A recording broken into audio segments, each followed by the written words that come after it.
Ini sudah berlangsung sejak 2000 tahun yang lalu. Bisa dibaca di dalam bukunya Cicero itu. Dalam buku retorika itu. Dalam bahasa Latin itu ya. Cicero itu hidup tahun 100 sampai 41 sebelum Masehi ya. Ditulis dalam bahasa Latin ya. Di masa itu ya. Dari situ muncul kata advocatus. Yang sebelumnya dalam bahasa Yunani disebut itu parakletos sebenarnya. Parakletos itu penghibur, pendamping itu. Nah, apa oleh Cicero ketika mereka berkumpul di Forum Romanum itu dan di buku itulah di Forum Romanum itu kita tahu semua awal dari munculnya filsafat hukum, kemudian teori hukum. Makanya ditulis dalam bahasa Latin ya dan politik, filsafat kan muncul di situ ya. Jadi itulah latar belakangnya apa yang terjadi. Itulah isinya dalam bahasa Latin yang saya tulis di bawah itu. Mengapa bahasa Latin saya bikin? Karena bukan mau jago-jagoan. Saya sendiri sih pernah belajar bahasa Latin 7 tahun. Jadi makanya ini saya luar kepala. O tempora, o mores, quusque tandem abutere Catilina, patientia nostra, quam diu etiam furor istetus nos eludet.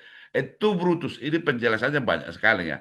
Ini di dalam buku retorikanya Cicero. Retorika itu sebenarnya arti sebenarnya pidato kan. Jangan lupa bahwa di masa itu kan belum tahu orang menulis. Buku pun tidak ada. Maka retorika itu sebenarnya adalah satu fakultas itu ya ilmu itu ya. Ilmu untuk meyakinkan orang bagaimana menyampaikan pendapat kita sehingga orang lain mengikuti.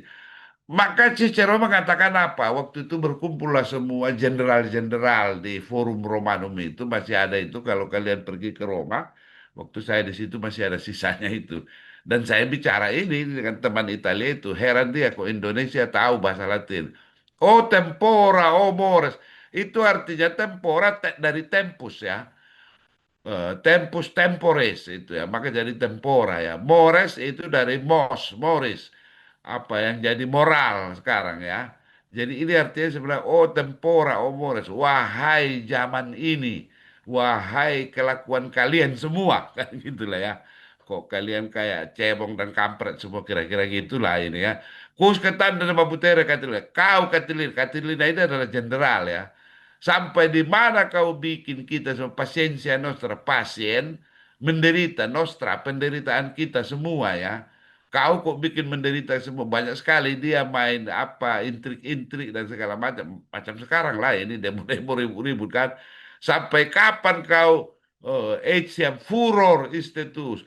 Kapan kau bikin ketakutan kita ini? Kapan kau cabut ini? Kan gitu ya. Itu Brutus. Brutus sangat terkenal di ilmu politik ya. Brutus ini adalah ajudan dari salah satu jenderal yang tiga itu ada tiga jenderal itu waktu itu. Catilina ini jenderal juga, Cicero jenderal dan Julius Caesar ada di situ. Brutus ini adalah salah satu ajudan dari Julius Caesar atau apa. Lalu ketika mereka terjadi perebutan kekuasaan, justru si Brutus yang ajudan ini menikam mati jenderal yang diajudaninya gitu. Maka Brutus dikenal sebagai pengkhianat gitu. Atau dalam wayang disebut itu sengkuni ya itu kan. Nah, itulah asal muasal dari advokatus karena waktu itu mereka menganggap bahwa kalau ada persoalan di masyarakat ya seperti kita sekarang kan maka solusinya adalah perang gitu ya demo rakyat melawan rakyat seperti sekarang ini ya tetapi waktu itu mereka menyadari kok tidak ya kita perang bunuh-bunuhan dengan golok parang segala macam habis mati orang habis harta sekarang bunuh-bunuhan tapi kok tidak selesai juga gitu ya. Berjuta-juta orang mati. Nah ini yang tidak disadari oleh teman-teman. Ini yang demo ini sadar nggak bahwa dengan bunuh-bunuhan jarah-menjarah selesai soal nggak ya? Nah makanya mereka bersepakat tidak itu. Advokatus artinya kita ganti perang bunuh-bunuhan itu dengan adu argumentasi gitulah ya. Nah, itulah advokatus sebenarnya adalah bertarung dengan argumen, argumen hukum ya. alat-alat bukti hukum, dengan filsafat hukum, dengan ilmu pengetahuan hukum semua, maka kalau kamu tidak bela klienmu, pasti dia akan menyelesaikan dengan in person prinsipal itu dengan bunuh-bunuhan. Kalau nggak percaya silakanlah. Seperti ini sekarang ini demo-demo ini kan, kalau tidak ada advokatnya di sini ya mereka kan bunuh-bunuhan, cara menjara. Karena tidak jelas siapa subjeknya ini yang mau dibela, siapa pembelanya. Nah, sekali lagi, HAM adalah bagian dari untuk menyelesaikan kekerasan ya. Kekerasan, segala macam kekerasan. Di buku saya itu ada saya buat ya, 5 kekerasan ya. Kekerasan dimulai dengan alat-alat, dengan kata-kata ya. Apa itu? Oral offense, lalu kemudian kekerasan dengan uang ya, financial offense ya, kekerasan dengan jabatan, authoritative offense itu ya, kekerasan dengan alat-alat ya, dengan senjata, dengan golok, parang dan segala macam ya, dan kekerasan dengan jabatan itu ya. Nah, kekerasan jabatan juga loh. Itulah hukum acara, itulah HAM. Makanya sekarang hati-hati, kita lanjut ya. Ini apa yang terjadi sekarang di situasi kita ini. Lihatlah 5 kekerasan bermain di sini. Kekerasan uang, kekerasan kata-kata, kekerasan jabatan, kekerasan massa di situ ya. Nah, bagaimana kita menjawab itu? Lanjutlah, Mbak dulu slide. Ya. Nah, ini ya, ini yang saya sebut. Jadi acara, perhatikan dulu baik-baik ya. Perhatikan baik-baik. Acara biasa dulu yang di atas itu ya. Itu artinya acara penegakan hukum ya. Perhatikan, hukum berarti hukum positif ya. Itu berarti landasannya di Undang-Undang Dasar 45 itu, bab 10A itu ya. Terutama pasal 28A sampai 28J itu ya. Lalu di 28I itu tadi bahwa HAM di dalam dan di luar pengadilan itu tanggung jawab negara itu terutama pemerintah, dan semua hukum yang demokratis adalah HAM. Perhatikan kata demokratis, kunci kata itu. Demokrasi artinya prosesnya dimulai dengan kata kunci pemilu ya. Jangan lupa bahwa negara demokrasi ada 5 macam itu ya.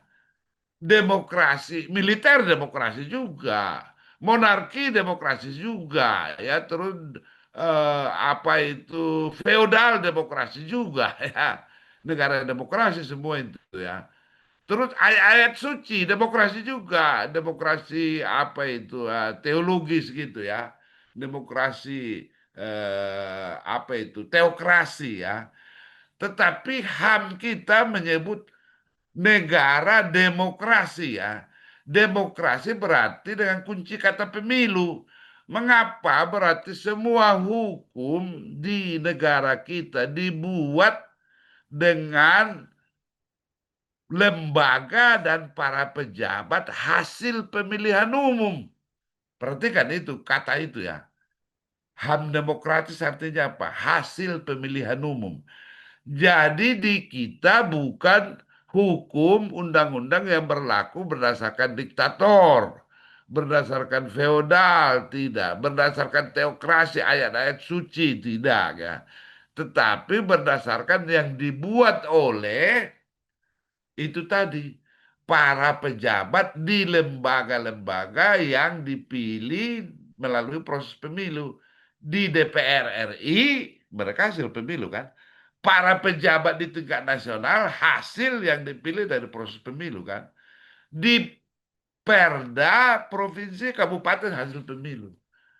Ini intinya itu, hukum acara biasa bagaimana menegakkan itu. Secara singkat saya lihat, saya katakan itu, silakan baca di buku saya. Saya sebut hak asasi negatif. Perhatikan, negatif bukan berarti negatif ada positif ya. Negatif itu adalah dari kata bahasa Latin negare, negate gitu ya, menolak ya. Itulah hak asasi, mulai dari hak asasi kebebasan hati nurani, berserikat, berkumpul, kemudian berkeyakinan, beriman. Itu yang disebut forum internum ya. Di dalam diri manusia yang sampai tanggung jawabnya ke hati nurani. Lalu dari situ muncul hak asasi positif ya. Yang dibuat menjadi undang-undang, tetapi jangan lupa positif ada juga moral positif yang berlaku umum di satu wilayah tertentu dan satu masa tertentu sebagai moral umum gitu ya, the living law. Bukan hanya dalam hukum adat, tetapi yang di hukum nasional modern juga berlaku sebagai kebiasaan yang berlaku positif ya. Dan itu ada hak asasi aktif. Bagaimana kita memperjuangkan dengan partisipasi masyarakat. Jangan lupa bahwa di semua undang-undang kita sekarang ada selalu partisipasi masyarakat. Silakan baca di buku saya itu ada sekitar 37 sampai 40 bahwa dalam semua undang-undang ada partisipasi masyarakat. Yang dulu dalam Orde Baru itu tidak ada. Masyarakat tidak berhak berpartisipasi. Pokoknya semuanya pemerintah negara pun yang bikin pokoknya rakyat tunggu aja lah kamu itu ya. Di kita ada hak asasi aktif. Itulah yang disebut di dalam filsafatnya hak teleologis. Perhatikan bukan teologis ya, teleologis. Jauh ke depan ya, bahwa kita bersama-sama berkumpul mau merancang apa yang kita capai ke depan, bagaimana mencapainya. Inilah yang disebut hak asasi politik, bisa juga disebut ya hak politik gitu ya, partisipasi politik. Dan di dalamnya ada hak asasi sosial, hak asasi sosial yang ya termasuk bansos segala macam, BPJS itu segala macam, itu sosial sebenarnya yang kita perjuangkan hasil reformasi Orde Baru ya.